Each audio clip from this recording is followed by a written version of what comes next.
Hello guys, ഇന്ന് ഞാൻ രാവിലെ എണീച്ചപ്പോൾ തന്നെ ഞാൻ കുറച്ച് പായൽ മാത്രമേ ഇട്ടിട്ടുണ്ടായിരുന്നുള്ളൂ. ഇപ്പോൾ മുഴുവനും ഇതിൽ പായലായി. കുറച്ച് ഗപ്പിയാണ് ഇതിൽ മുഴുവനും. കുറച്ച് തീച്ചിട്ട് വെക്കാനുണ്ട്. കുറച്ച് തീച്ചിട്ടെടുക്കട്ടെ. ഞാൻ അപ്പോൾ തീച്ചിട്ടെടുക്കുകയാണ്. തീച്ച ഇട്ടെടുത്തു. നിങ്ങൾക്ക് എൻ്റെ മീനിനെ കാണിച്ചു തരാം.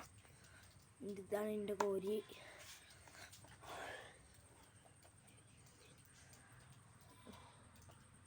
കണ്ടു ഗായ്സ്, മീനെ ഗപ്പി കുട്ടികളാണ്. ഗപ്പി ഇനി പായൽ ഉണ്ടോ?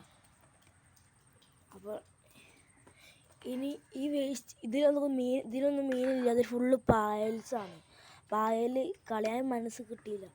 ഇത് ഫുള്ള് പായലാണ്. ഈ 3 ടാങ്കിലും ഗപ്പികൾ തീരില്ല. ഈ ടാങ്കിലാണ് കൂടുതൽ ഗപ്പികളുള്ളത്. ഇതാണ് ഞങ്ങളുടെ ഇവിടുത്തെ തോടാണ്. ഇവിടെ ഈ തോട്ടിൽ നല്ല മീനുകൾ കിട്ടും. ഈ തോട്ടിലാണ് ഞങ്ങൾ മീനൊക്കെ പിടിക്കാറ്. കുറച്ച് വലിപ്പമുള്ള തോടാണ്. കണ്ട മീൻ ട്രാപ്പൊക്കെ അവിടെ. മീൻ ട്രാപ്പ് കുറച്ച് വലിപ്പമുള്ള തോടാണ്. ഞങ്ങൾ മുമ്പടുത്തൊരു വലിയ തോടുണ്ട്. ഇത് ഇവിടുത്തെ ചെറിയൊരു കുളമാണ്. ഇതെൻ്റെ മൂത്തമ്മാൻ്റെ വീടാണ്. അപ്പോൾ ഗായ്സ്, ഇവിടുത്തെ ആൾക്കാർ മീൻ പിടിക്കാനാണ് ഇങ്ങനത്തെ വല വെച്ചിരിക്കുന്നത്. ഈ വല വെച്ചാൽ കണ്ണന്മാരുണ്ടാവില്ല. കണ്ണന്മാർ ഈ മഴക്കാലത്ത് ഈ സാധനത്തേക്ക് ചാടി വീഴും. അപ്പോൾ ആൾക്കാർ എന്നിട്ട് എടുക്കും. അതിനാണ് ഈ ട്രാപ്പ്. ഇതാണ് എൻ്റെ ഭക്ഷണ പൊതി. ഇത് എൻ്റെ ഗപ്പി കുട്ടികൾക്ക് തിന്നാനിട്ട് കൊടുക്കുന്ന തീറ്റ. ഇതിൽ ഫുള്ള് കുട്ടികളാണ്. ഇത് സൂക്ഷിച്ച് നോക്കിയാൽ നിങ്ങൾക്കിതിൽ കുറേ സാധനങ്ങൾ ഇഴക്കുന്നത് കാണാം, നീന്തുന്നത് കാണാം. കൊതുകുട്ടികളാണ് മുഴുവനും. ഇതിൽ കുറച്ച് കഴിഞ്ഞാൽ കുറേ കൊതുകുട്ടികളുണ്ടാവും. അപ്പം ഞാൻ കാണിച്ചു തരാം. ഇതാണ് എൻ്റെ വീട്ടിലത്തെ ഫിൽറ്റർ. നല്ല ഫിൽറ്ററാണ്.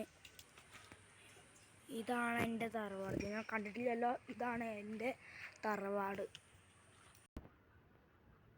ഹലോ ഗായ്സ്, ഇതാണ് എൻ്റെ വീട്ടിലത്തെ കിണറുള്ളിൽ കുറേ മീനുകളുണ്ട് കേട്ടോ. കുറേ മീൻ ഞാൻ കൊണ്ടിടാനുള്ള മീനുകളാണ് ഇതിലുള്ള കൂടുതലും. ഇതാണ് എൻ്റെ വീട്ടിലത്തെ വാഷിംഗ് മെഷീൻ. ഗായ്സ്, നല്ല വലിപ്പമുള്ള വാഷിംഗ് മെഷീനാണ്. സാംസങ്ങിൻ്റെ വാഷിംഗ് മെഷീനാണ് തുണി ഇട്ടിട്ടിരിക്കുന്നത്. ഇപ്പോൾ നല്ല വലിപ്പമുള്ള വാഷിംഗ് മെഷീനാണ്. ഇങ്ങനെ ഒരു വഴിയുണ്ട്. ഇങ്ങനെ പോയാലാണ് തറവാടെത്തുക.